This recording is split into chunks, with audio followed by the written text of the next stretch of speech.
ഹിദായത്ത് ലഭിക്കുവാൻ വേണ്ടിയാണ് അള്ളാഹു നൽകിയിരിക്കുന്നത്. അതിൻ്റെ മുഖ്യ ലക്ഷ്യവും അതുതന്നെയാവുന്നു.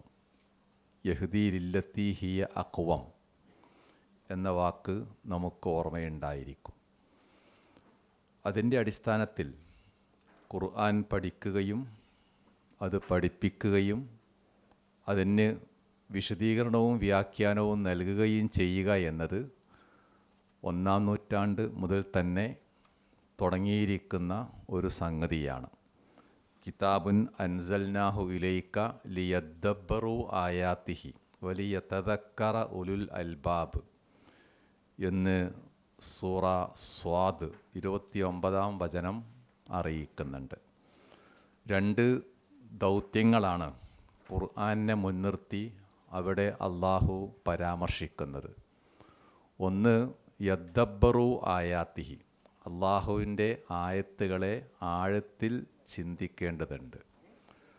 അതിൻ്റെ ഒരു റിസൾട്ട് എന്നോണം വലിയതദക്കറ ഉലുൽ അൽബാബ്, ബുദ്ധിയുള്ള കാര്യബോധ്യമുള്ള ആളുകൾക്ക് അതിൽ നിന്ന് ഒരു ആത്മബോധം ലഭിക്കേണ്ടതുമുണ്ട്. അപ്പോൾ പഠനവും അത് ഉൽപ്പാദിപ്പിക്കുന്ന ആത്മബോധവുമാണ് മനുഷ്യന് ഖുർആനിലൂടെ ലഭിക്കേണ്ടത് എങ്കിൽ അതിന് അനിവാര്യമായും ഖുർആൻ്റെ ഉള്ളടക്കം അറിഞ്ഞിരിക്കുക എന്നത് ആവശ്യമാണ്. ആ ഒരു തലമാണ് തഫ്സീറിൻ്റെ പ്രധാനപ്പെട്ട സോഴ്സ്. അതനുസരിച്ച് കൊണ്ട് നബി സല്ലല്ലാഹു അലൈഹി വസല്ലം തഫ്സീർ നിർവഹിക്കുകയും ചെയ്തിട്ടുണ്ട്. പക്ഷേ അവിടെയുള്ളൊരു പ്രശ്നം, എല്ലാ ആയത്തുകളും 114 സൂറകളും ആദ്യാവസാനം നബി തഫ്സീർ നടത്തിയിരുന്നോ, വിശദീകരണം നടത്തിയിരുന്നോ എന്നതാണ്. 2 പക്ഷമാണ് അതിലുള്ളത്. ഒന്ന്, അറബികൾക്ക്, ഖുർആൻ്റെ അനുവാചകരായ ആളുകൾക്ക് അറബി ഭാഷ സംസാരിച്ചിരുന്നത് കൊണ്ട് തന്നെ ഖുർആൻ്റെ ഏറെക്കുറെ എല്ലാ ഭാഗങ്ങളും വ്യക്തമായിരുന്നു. പല കാര്യങ്ങളും അന്നത്തെ സാമൂഹിക ചുറ്റുപാടിനെ ആസ്പദിച്ചുകൊണ്ടുള്ള പരാമർശങ്ങളുണ്ട്. അവയൊന്നും എന്താണ് ഇതിൻ്റെ വ്യാഖ്യാനം എന്ന് ചോദിച്ചുകൊണ്ട് അവർ നബിയെ സമീപിച്ചിട്ടില്ല. വലൈസൽ ബിർറു ബി അൻ തഅ്തുൽ ബുയൂത മിൻ ളുഹൂരിഹ, അല്ലെങ്കിൽ ഇന്നമൻ നസീഉ സിയാദത്തുൻ ഫിൽ കുഫ്ർ, അങ്ങനെയുള്ള അവിടുത്തെ സാമൂഹിക സമ്പ്രദായങ്ങളുമായി ബന്ധപ്പെട്ട ആയത്തുകൾ. കാരണം അത് നബിക്ക് അറിയാവുന്നു എന്നതുപോലെ തന്നെ അവിടെയുള്ള എല്ലാവർക്കും അറിയാവുന്ന കാര്യമാണ്. അപ്പോൾ പല കാര്യങ്ങളും അവർക്ക് നേരത്തെ തന്നെ അറിയാമെന്നുള്ളത് കൊണ്ട് അതിനെപ്പറ്റി ചോദിക്കുകയോ നബി പറയുകയോ ചെയ്തിട്ടില്ല. എന്നാലും അതെല്ലാവർക്കും ഗ്രാഹ്യവുമാണ്. പലപ്പോഴും അവർ ചോദിച്ചു വന്നിരുന്നത് ആയത്തിൻ്റെ ഫിഖ്ഹിയായ വശങ്ങളും കർമ്മപരമായ ഭാഗങ്ങളും ആയത്തുകൊണ്ട് ഉദ്ദേശിക്കുന്ന പദങ്ങളിൽ അധിഷ്ഠിതമായ ആശയവുമായിരിക്കും. ആ രൂപത്തിൽ നബിയെ സമീപിക്കുമ്പോൾ അപ്പോൾ ആവശ്യമായ വിശദീകരണവും നബി കൊടുത്തിരുന്നു. അതിനെല്ലാം അവലംബിച്ചുകൊണ്ടാണ് ആയിഷ റളിയല്ലാഹു അൻഹ ഈ വിഷയത്തെപ്പറ്റി ഇങ്ങനെ പറഞ്ഞിരിക്കുന്നത്. മാക്കാന റസൂലുള്ളാഹി സ്വല്ലല്ലാഹു അലൈഹി വസല്ലം യുഫസ്സിറു മിനൽ ഖുർആൻ ഇല്ലാ ആയാത്തിൻ യസീറ യുഅല്ലിമുഹ ഇയ്യാഹു ജിബ്രീൽ അലൈഹിസ്സലാം. ജിബ്രീൽ അലൈഹിസ്സലാം പറഞ്ഞു കൊടുത്ത, കേൾപ്പിച്ചു കൊടുത്ത ഏതാനും വ്യാഖ്യാന ഭാഗങ്ങൾ മാത്രമേ റസൂലുള്ള ആളുകൾക്ക് പറഞ്ഞു കൊടുത്തിരുന്നുള്ളൂ എന്നാണ് ആയിഷ ബീവിയുടെ ഒരു വീക്ഷണം. അത് അവലംബിച്ചുകൊണ്ടാണ് നേരത്തെ പറഞ്ഞ പോലെ ഖുർആൻ പൂർണ്ണമായും നബി വ്യാഖ്യാന രൂപത്തിൽ പറഞ്ഞു കൊടുത്തിട്ടില്ല. കാരണം അതിൻ്റെ ആവശ്യം അന്ന് ഉണ്ടായിരുന്നില്ല എന്നത്. അപ്പോൾ ഏതായിരുന്നാലും ഖുർആനെ നമ്മൾ ആകെ വിലയിരുത്തുകയാണെങ്കിൽ ഏതെല്ലാം ആയത്തുകൾക്ക് വ്യാഖ്യാനം വേണം, ഏതെല്ലാം വേണ്ട എന്നത് ഇപ്പോഴും ചർച്ച ചെയ്യാവുന്ന കാര്യമാണ്. ഏറെക്കുറെ എല്ലാ ഭാഗങ്ങളും കേൾക്കുന്ന മാത്രയിൽ ഭാഷാ പരിജ്ഞാനം വെച്ചുകൊണ്ട് തന്നെ ഒരാൾക്ക് മനസ്സിലാക്കാൻ സാധിക്കും. യാ അയ്യുഹല്ലദീന ആമനു കുത്തിബ അലൈക്കുമുസ്സിയാമു, അത് പഠിക്കാൻ ഒരു വ്യാഖ്യാനം വേണ്ടതില്ല. അല്ലെങ്കിൽ ഇദാ നൂദിയ ലിസ്സലാത്തി മിൻ യൗമിൽ ജുമുഅത്തി, അതിൻ്റെ അർത്ഥം ആ ഘടനയിൽ തന്നെ നിക്ഷിപ്തമാണ്. വേറെ വ്യാഖ്യാനം തഫ്സീർ വായിക്കാതെ ആയത്ത് തീർത്തും ബോധ്യമാകും. അങ്ങനെ വളരെ വ്യക്തമായ പദഘടനയിലും ആശയധന്യതയിലുമുള്ള ആയത്തുകൾ അതേപടി തന്നെ തഫ്സീർ മനസ്സിലാക്കാൻ പറ്റും. അതുകൊണ്ടാണ് ഇമാം ദഹബി ഉൾപ്പെടെയുള്ള പല ആളുകളും തഫ്സീറിനെ പറ്റി പറഞ്ഞപ്പോൾ തഫ്സീറു അല അർബഅത്തി ഔജുഹ്, 4 വിധമാണ് തഫ്സീർ എന്ന് വിലയിരുത്തിയിരിക്കുന്നത്. വജ്ഹുൻ താരിഫുൽ അറബു മിൻ കലാമിഹ, അറബികളുടെ സ്വതസിദ്ധമായ സംസാര ശൈലിയിൽ നിന്ന് അറബി ഭാഷയുടെ അടിസ്ഥാനപ്പെടുത്തിയുള്ള വിവരണത്തിൽ നിന്ന് മനസ്സിലാക്കാവുന്നവ നാം നേരത്തെ പറഞ്ഞ പോലെ. വജ്ഹുൻ ലാ യുഅദറു മിൻഹു അഹദുൻ ബിജഹ്ലിഹി, ആർക്കും അന്യമല്ലാത്ത അജ്ഞമല്ലാത്ത പെട്ടെന്ന് മനസ്സിലാക്കാവുന്ന കാര്യങ്ങൾ, അഖീദ അല്ലെങ്കിൽ നേരത്തെ പറഞ്ഞ പോലെ നമസ്കാരം, ഈ വിധമുള്ള കാര്യങ്ങൾ കേൾക്കുകയും പാരായണം ചെയ്യുകയും നടത്തുന്ന ആ സന്ദർഭത്തിൽ തന്നെ എല്ലാവർക്കും മനസ്സിലാകും. പിന്നെ വജ്ഹുൻ യാരിഫുൽ ഉലമാഉ, പണ്ഡിതന്മാർക്ക് മാത്രം ആഴത്തിൽ പഠിച്ച് അന്വേഷണം നടത്തി പഠിച്ചെടുക്കാവുന്ന തഫ്സീറിൻ്റെ ഭാഗം. വജ്ഹുൻ ലാ യാരിഫുഹു ഇല്ലല്ലാ, പടച്ചോന് മാത്രം അള്ളാഹുവിൽ മാത്രം നിക്ഷിപ്തമായ അപൂർവം ചില കാര്യങ്ങളും. ഇത്രയും കാര്യങ്ങളാണ് ഖുർആൻ്റെ തഫ്സീറുമായിട്ട് ബന്ധപ്പെടുത്തി എല്ലാവരും പറഞ്ഞിരിക്കുന്നത്. അപ്പോൾ വിശ്വാസം, മതത്തിൻ്റെ ശരീഅത്ത്, ആരാധനകൾ, ഹറാമ് ഹലാല്, വിധിവിലക്കുകൾ, സംസ്കാരം, സ്വഭാവം, സാമൂഹികമായ മറ്റു മര്യാദകൾ, മാനേഴ്സുകൾ, ഇവയെല്ലാം ഈ പറഞ്ഞ പോലെ സുവ്യക്തങ്ങളായ എല്ലാവർക്കും മനസ്സിലാക്കാവുന്ന രൂപത്തിൽ എവിടെയെങ്കിലും അവ്യക്തതയുണ്ടെങ്കിൽ അവിടെ നബി ഇടപെട്ടുകൊണ്ട് വ്യക്തത വരുത്തിയിരിക്കുന്ന ഭാഗങ്ങളായിട്ടാണ് നമുക്ക് ഖുർആനെ വായിക്കാൻ സാധിക്കുക. ഈ ഭാഗങ്ങളെയൊക്കെ സമീപിക്കുമ്പോൾ വ്യാഖ്യാനത്തിന് വേണ്ടി, കൂടുതൽ വിശദീകരണത്തിന് വേണ്ടി സമീപിക്കുമ്പോൾ സ്വീകരിക്കേണ്ട പെരുമാറ്റച്ചട്ടവും എല്ലാവരും ആവർത്തിച്ചിട്ടുണ്ട്. അതിലൊന്ന് പ്രധാനപ്പെട്ടത് തഫ്സീറുൽ ഖുർആൻ ബിൽ ഖുർആൻ, ഖുർആനെ ഖുർആൻ കൊണ്ട് തന്നെ വ്യാഖ്യാനിക്കുക. കാരണം ഒരു ഭാഗത്ത് ചുരുക്കി പറഞ്ഞത് വേറൊരിടത്ത് സമഗ്രമായി പറഞ്ഞിട്ടുണ്ടാകും.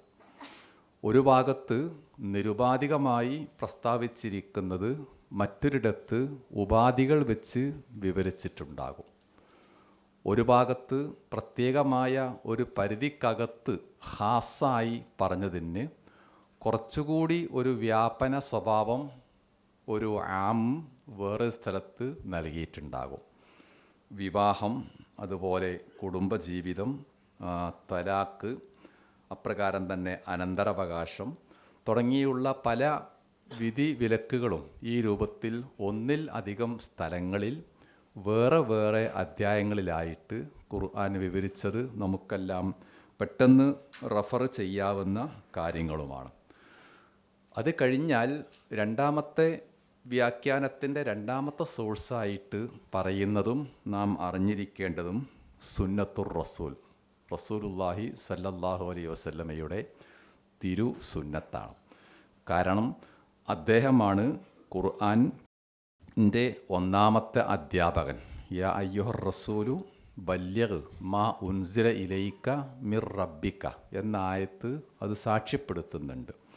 അപ്പോൾ റസൂലുള്ളയിൽ നിന്ന് എന്താണോ ആധികാരികമായിട്ടും സ്വഹീഹായിട്ടും വന്നിരിക്കുന്നത് അത് അവലംബിച്ചുകൊണ്ട് ഖുർആനെ കൂടുതൽ വിവരിക്കുവാനും വ്യാഖ്യാനിക്കുവാനും കഴിയും, അല്ലെങ്കിൽ കഴിയണം എന്നതാണ്.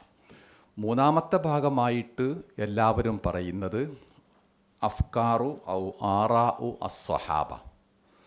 റസൂലുള്ളാഹിയുടെ സുന്നത്ത് അടിസ്ഥാനപ്പെടുത്തി വളരെ കൃത്യമായും കണിശമായും സ്വഹാബാക്കൾ എങ്ങനെയാണോ നീങ്ങിയത് ആ മാർഗവും തഫ്സീറിന് വേണ്ടി ഉപയോഗിക്കാമെന്നതാണ്.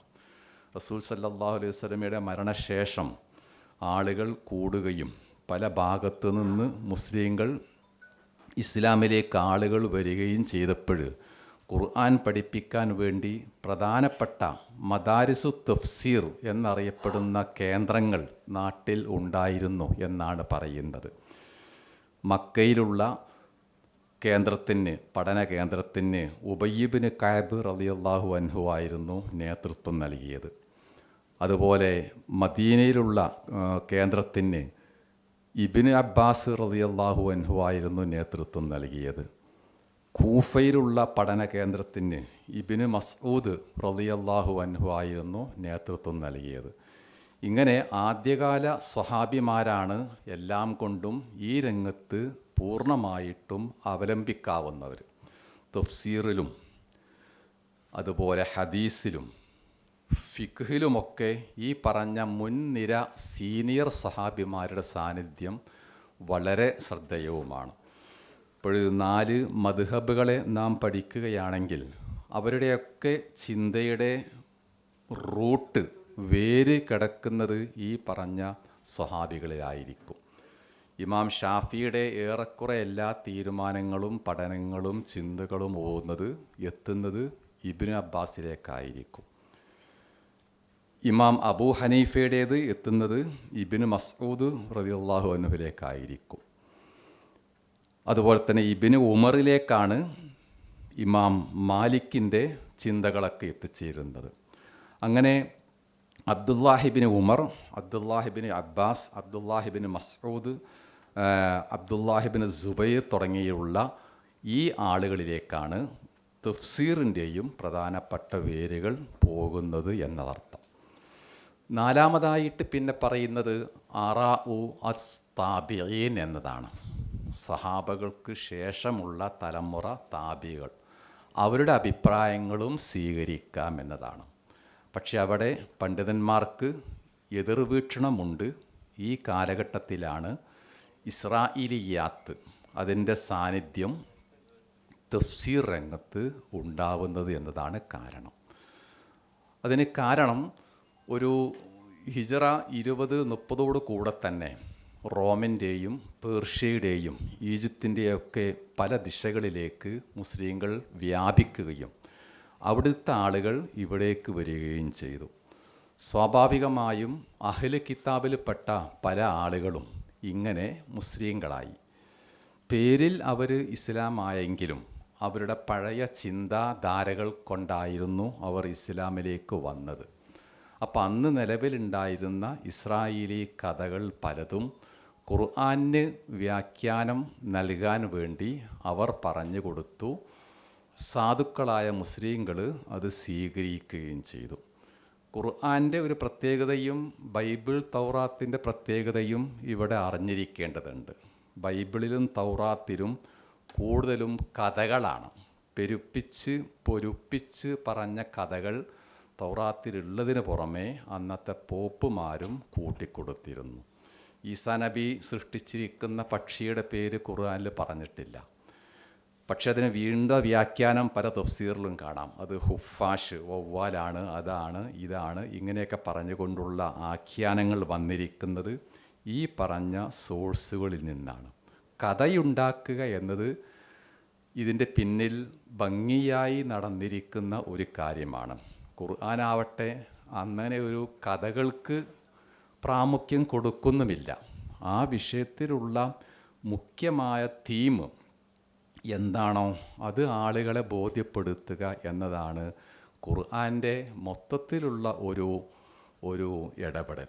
അപ്പോൾ ആ നിലക്ക് ഖുർആനിൽ പറഞ്ഞതെന്തോ അത് സ്വീകരിച്ചു കൊണ്ട് തഫ്സീർ എടുക്കുക അല്ലെങ്കിൽ പഠിക്കുക എന്നതാണ് ഇതിൽ ഉചിതമായ മാർഗമായിട്ട് നമുക്ക് സ്വീകരിക്കാവുന്നത്. ഫബഅസല്ലാഹു ഖുറാബൻ, പിന്നെന്തായിരുന്നു, യബ്ഹസു ഫിൽ അർളി എന്നൊരായത്തുണ്ട് സൂറത്തു മാഇദയിൽ. അപ്പോൾ ഒരു കാക്കയെ പറഞ്ഞയച്ചു. അപ്പോൾ ഒരു കഥ ഉണ്ടാക്കേണ്ടതുണ്ട് അവിടെ. അതെ, അതായത് 2 കാക്ക വേണം. ഒരു കാക്ക മറ്റേ കാക്കയെ കൊല്ലുന്നു, എന്നിട്ട് കുഴി ഉണ്ടാക്കുന്നു, അത് ദഫൻ ചെയ്യുന്നു, കബറടക്കുന്നു. അപ്പോഴാണ് കാബീലിന് ബോധം ലഭിച്ചത് എന്നതാണ് കഥയുടെ ചുരുക്കം. പക്ഷെ അങ്ങനെ വേണ്ടതില്ല. ആദമിൻ്റെ കാലത്തുള്ള കാക്കയും ഇന്നത്തെ കാക്കയും ഒരുപോലെ തന്നെയാണ്. ഒരു കാക്കയും മറ്റേ കാക്കയെ കൊല്ലാറില്ല. ഇനി കൊന്നാലും കൊത്തുകൂടി ചത്താലും ഒന്നിനെ കുഴിച്ച് മൂടാറില്ല. അപ്പോൾ അത് കഥയ്ക്ക് വേണ്ടിയുള്ള ഇസ്രായേലിയാത്ത് പലതും വലിച്ചു കൂട്ടിയപ്പോഴും സംഭവിച്ച ഒരു സംഭവമാണ്. അപ്പോൾ ഇതുപോലെ തഫ്സീറിലും ഇതിൻ്റെ സ്വാധീനം കാണാൻ സാധിക്കും. അതിൻ്റെ നെല്ലും പതിരും വേർതിരിച്ചുകൊണ്ട് കാര്യങ്ങളെ മനസ്സിലാക്കുക എന്നതാണ് ഇതിൻ്റെ രത്നച്ചുരുക്കമായിട്ട് നമ്മുടെ മനസ്സിൽ ഉണ്ടാവേണ്ടത്. ഇങ്ങനെ തഫ്സീറിനെ നമ്മൾ വിശകലനം ചെയ്യുമ്പോൾ പിൽക്കാലത്ത് ഖുർആൻ്റെ ഓരോ ആസ്പെക്റ്റ് വെച്ചുകൊണ്ടും തഫ്സീർ രചന നടക്കുകയുണ്ടായി. പ്രധാനമായിട്ടും ഖുർആൻ്റെ സാഹിത്യശൈലി, അതിൻ്റെ ബലാഗത്ത്, അതിൻ്റെ രൂപഘടന, അതിൻ്റെ പദശില്പങ്ങളുടെ സൗന്ദര്യം, ഇവയെല്ലാം ആസ്വദിച്ചുകൊണ്ടായിരുന്നു ആദ്യകാല രചനകളിൽ പലതും. ഇമാം സമഖ്ശരിയുടെ കശാഫ്, അതുപോലെ തന്നെ അബു ഹയ്യാൻ ഉന്ദുർസിയുടെ അൽ ബഹറുൽ മുഹീത്ത്, ആധുനിക കാലത്തുള്ള സയ്യിദ് കുത്തുബിൻ്റെ ഫീ ദിലാൽ ഖുർആൻ, ഇതൊക്കെ അതിൻ്റെ സാഹിത്യ ഭംഗി മുഴച്ചു നിൽക്കുന്ന രൂപത്തിലുള്ള തഫ്സീറുകളാണ്. അതേസമയം ഫിഖ്ഹിയായ സമീപനത്തിലും പല മുഫസ്സിറുകളും തഫ്സീറുകൾ രചിച്ചിട്ടുണ്ട്.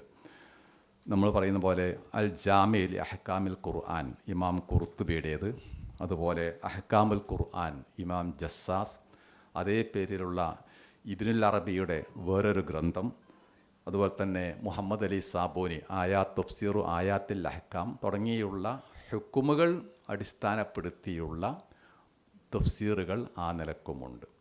ഇനി ഇജ്തിമാഇയാത്ത്, സാമൂഹിക ഘടന, ഇസ്ലാഹ്, തജ്ദീദ്, ഇവയെല്ലാം അടിസ്ഥാനപ്പെടുത്തിയുള്ളതാണ് വളരെ പിൽക്കാലത്ത് ആധുനികരായ പല മുഫസ്സിറുകളുടെയും ഘടന. നമ്മൾ മനസ്സിലാക്കുന്നത് പോലെ മുഹമ്മദ് അബ്ദുവും അതുപോലെ റഷീദ് റിളയും രചിച്ച തഫ്സീറുൽ മനാർ അതിൻ്റെ ഒരു ഭാഗമാണ്. വീണ്ടും പല തഫ്സീറുകളും ആ രംഗത്തുണ്ട്. അപ്പോൾ ഇവയിൽ നിന്നെല്ലാം എങ്ങനെയാണ് തഫ്സീറുമായിട്ട് ഇനി മുന്നോട്ട് പോവേണ്ടത് എന്നതാണ് അവസാനത്തെ ഒരു ഭാഗം. അതിൽ 2-3 ഭാഗങ്ങൾക്ക് നമുക്ക് പ്രാധാന്യം കൊടുക്കാൻ സാധിക്കും. തഫ്സീറിൻ്റെ ആയത്തുകളെ ഈ പറഞ്ഞ പോലെ പരമ്പരാഗതമായി പഠിക്കുക, വിശദീകരിക്കുക, അതിൻ്റെ മൻഹജ് സ്വീകരിക്കുക, അത് ആവശ്യം തന്നെയാണ്. എന്നാലും ഖുർആൻ്റെ മുഖ്യ പ്രമേയം അടിസ്ഥാനപ്പെടുത്തിയുള്ള ഒരു രചന, പഠനം, തഫ്സീർ, അതാണ് കാലം ആവശ്യപ്പെടുന്നത്. മുഖ്യ പ്രമേയം എന്ന് പറയുമ്പോൾ അത് ഒന്ന് മാത്രമാണ്, ഈ പറഞ്ഞ ഹുദല്ലിന്നാസ്.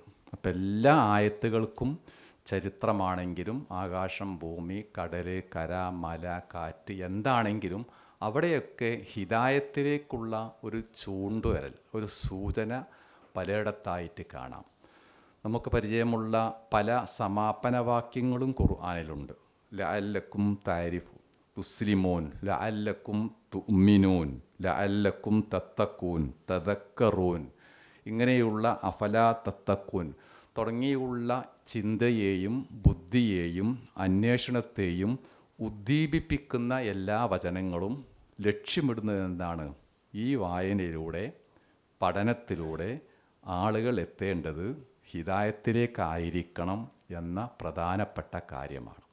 അപ്പോൾ ആ ഒരു ബേസിൽ നിന്നുകൊണ്ട് ഖുർആനെ വ്യാഖ്യാനിക്കുമ്പോഴും പഠിക്കുമ്പോഴും 2 കാര്യങ്ങൾ പ്രധാനമായിട്ടും ചിന്തിക്കേണ്ടതുണ്ട്. ഒന്ന് അൽ ജംഉ ബൈനൽ അസ്വാലത്തി വത്തജ്ദീദ്, അടിസ്ഥാനത്തിൽ നിന്ന് അല്പം പോലും തെന്നിപ്പോവാതെ ആധുനിക ലോകവുമായിട്ട് സംവദിക്കുവാനുള്ള കഴിവ്.